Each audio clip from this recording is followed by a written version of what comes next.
We are at historic Oakwood Cemetery in Austin, Texas, and I want you to look at this image here. This is the burial ground that dates back to 1839. You'll note that we have a few flowers on graves here and right up in here. But for the most part, this burial ground, and even across Main Street, the area to the south, is completely void of flowers, benches, or other type of items, for the most part, due to the age of the site. And again, I'm spotting some flowers right up in here, placed around a gravesite, but it's due to the age of the cemetery. Most of the families have either died off or moved away from the area, and very few family members come back to visit. Around Christmas time, this will look different. There will be wreaths and other items out. But you don't see the type of activity you see in active burial sections. This is the east side of Oakwood Cemetery, and you can see that a family has come in and put flowers near the headstones of the graves, but they're close to the headstones, and the mowing crews can actually come in here and mow down the rows still. Now we've come across Kamal Street, and now we're in the Oakwood Annex Cemetery. This dates back to 1914 as opposed to 1839.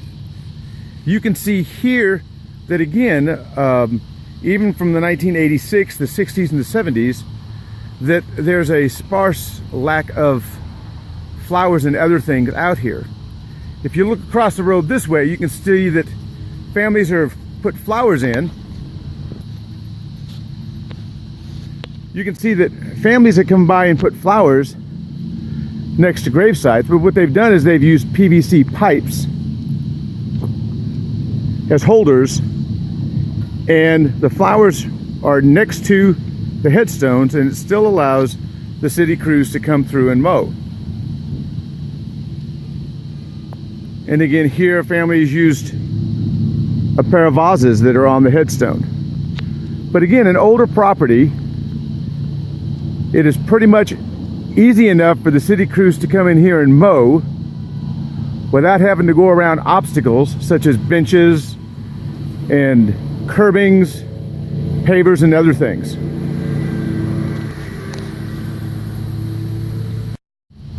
I'm in the southwest corner of Oakwood Annex, and this is Babyland. And we're going to show you in contrast here as opposed to over in Evergreen.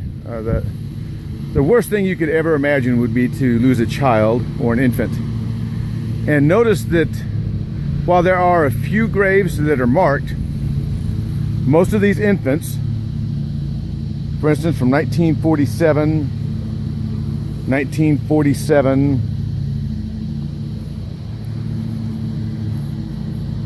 even again 1947, so they went in groups.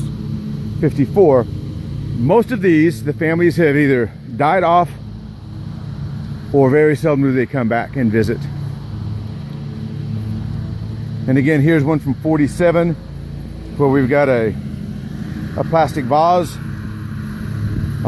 that could easily be readdressed with a PVC pipe. But again, this is the difference between the Babyland at the Oakwood Annex. Next, I'm going to show you Babyland over in Evergreen Cemetery. We are in the circle section of the Oakwood Annex Cemetery, and you can see that families have come in here and put flowers, but the flowers are not impeding the lawnmowers right to come down the middle here. They're up against the headstones, or they're in between and right up against. So you still have families that are coming out and remembering loved ones, but they're placing their monuments, their flowers, next to the headstones. They're not impeding the center pathway. That's the way it should be. And again, these are silk Yeah, this is a silk spray inside of a, looks like a paper vase. And again, that's something that the crews have to mow around, and will need to be picked up in time. But again, the crews can pretty effectively come through this cemetery, with the exception of this piece here that was put in. Carriage mount from the family home, and an address. And again,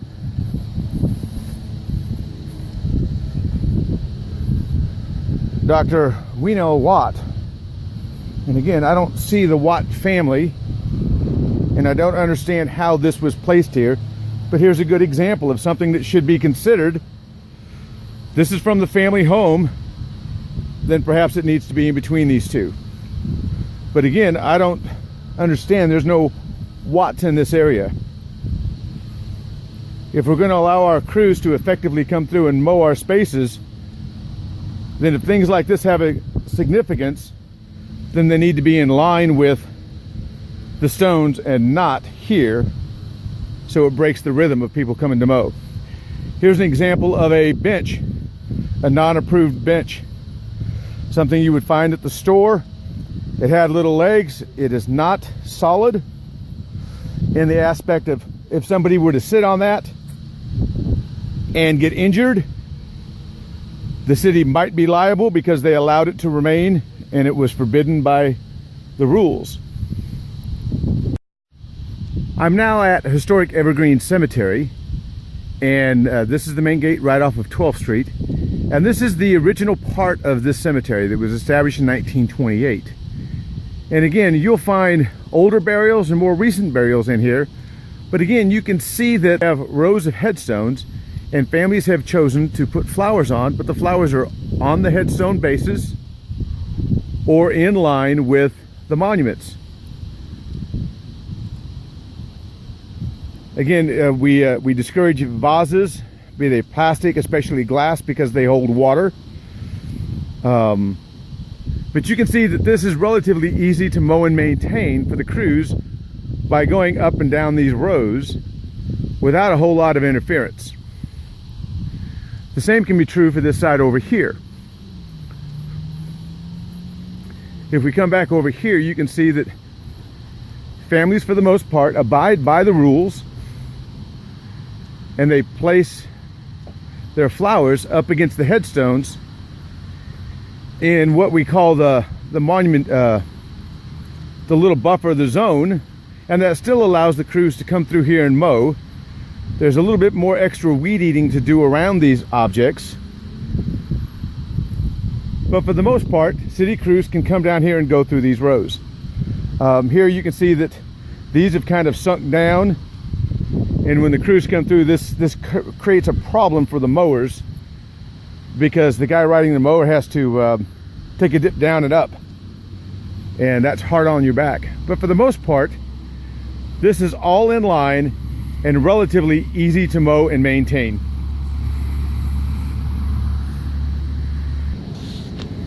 So again, we're over here toward the intersection of 12th and Airport, and again, we still have very good clean lines with flowers and other things not obstructing the pathways, and allowing the families to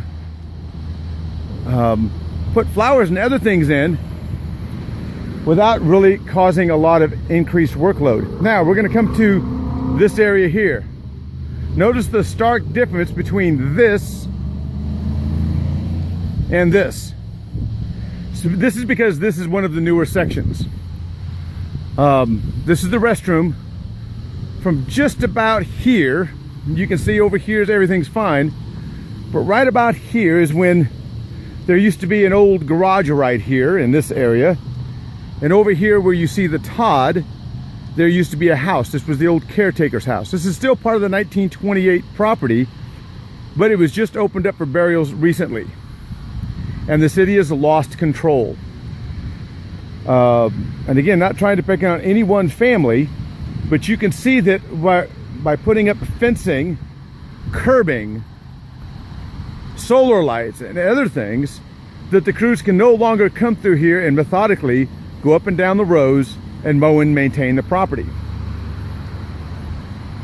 Every time you put an obstacle in the way, that increases our workload for our crews. And when you do things like this and you put in gravel, then it takes a lot of extra time to get in there and clean that up. A lot of things get put around the grave sites, and if a mower strikes it, it's ejected out at 420 feet per second. So this is what we're talking about. We're talking about all these little solar lights that you go down to the dollar store and buy, and the little wire fencing, excess flowers. You know, what is excess? Gravel. You know, people are going to put out things for New Year's and all the holidays, and while it is going to be a touchy subject, in order to do this, the city needs to get control back and be able to come in and remove the fencings, the excess plantings, all the little rocks and the other things, and have some uniformity so we can keep our maintenance cost within reason and ensure that our mowers aren't getting tangled up in things, or we're not running over things like gravel and ejecting it from our mowers and possibly striking somebody who may be visiting 30 or 40 feet away. We're in Evergreen Cemetery in Section K. This is known as Little K. This is a relatively new section, and you can see that, again, the city does not enforce the rules. They lost control, and people come in and put wire fencing in, and curbing, and rock, and all kinds of things through here. And so this makes it virtually impossible for the mowing crews to come in here with a mower and mow down that path or this path. Whether it's pavers, fencing, gravel, any number of things, the city crews need to be able to effectively come through here and maintain the site without having to stop and weed eat around every little thing. Again, this is a newer burial section. Give it about 10 years, the families will stop coming, and then in the past, the contractor would just come in here and start picking everything up and throwing it away. Nobody would say anything about it. But how many years do we have to have an increased maintenance budget to deal with not being able to come down rows and mow? So again, we talk about benches. This is an example of a bench that is not an approved bench from a memorial company. It's something that you could go to Home Depot and buy. Although it looks nice, it's not pinned together, it's not stable. If somebody were to sit on that and the thing collapsed, the city could be held liable. And again, gravel and all these other things, and again, not trying to pick on any one individual, and people will come in here and do things like this. This is historically African American, but we're seeing a lot of Hispanics using it because it's the cheaper option. Once that's in, you're basically stuck with it. And again, this one here, this is a very nice bench. This is an approved bench, and this is for this family here. So you can see that while it doesn't interfere a whole lot, it still allows the mowers to come through. Families can sit and grieve here and look at this. We find some more examples this way. So again, another picture of some Hispanic architecture. Again, this is a cultural difference. Had we had a strict rule in place and enforced it, this wouldn't have been here. But people sneak in on the weekends and build whatever they want, and the city is at a loss on what to do afterwards. Again, you have a volunteer tree growing up here. You've got all this little metal things. There are some people that feel that, you know, they don't want anybody walking on top of their parents' graves or their spouse's grave. But the reality is we have to be able to come through and mow and maintain. Glass vases, again, attract mosquitoes. If they fall over, they break. They can shred tires on mowers or send glass flying. There's a reason they have rules.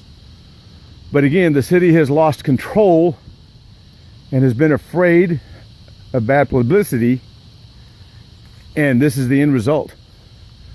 An increased workload, staff that gets frustrated and eventually just leave. We have to empower our employees to do the job and look after the best interest of all of the taxpayers, and just educate families that we need to keep flowers and decorations up against the headstones, and we can't put gravel and fences and other things in. The mowers have to be able to come in and do their job. Again, another fine example of a bench that is very well made and is not impeding the mowing path. We won't see too many benches that are the inexpensive type here, but you'll see a lot of that at Austin Memorial Park. Here someone's going to come in and put fake AstroTurf. While it looks nice and there are areas that we don't get any grass growing underneath the trees, if a mower were to hit this, it's going to get caught up in the bottom of its blades and create a problem. It's very easy for a mower to bend a shaft besides an entanglement, and once you bend a shaft on a mower, you just flush $10,000. So again, looks like we have a pretty good row until we reach the end here, and we have a mound with a bunch of knickknacks and things on it that prevents the crews from coming down here and turning around. They almost have to back up or do a 3 or 5 point turn. Again, this is a great option. It is a bench that's actually serving as the function of the headstone. However, we have small little pebbles at the base of it, which create a maintenance issue. Again, the Evergreen Cemetery, we're in section F-H. This is the Babyland. I showed you what Babyland looked like over in the annex. And it's starkly different because that all dates back to the 40s and 50s. The worst possible thing you can do is to lose a child. I think everybody can agree with that. But you can see what happens here is we get plush toys, other kind of toys, and things get left here. The city crew really can't clean up around this. Now there's a rope wire here that lights up at night, or it did at one point. And then you have things like this. And again, I'm not trying to be difficult. A lot of times parents don't have a lot of money. They can't afford a marker. And we certainly should consider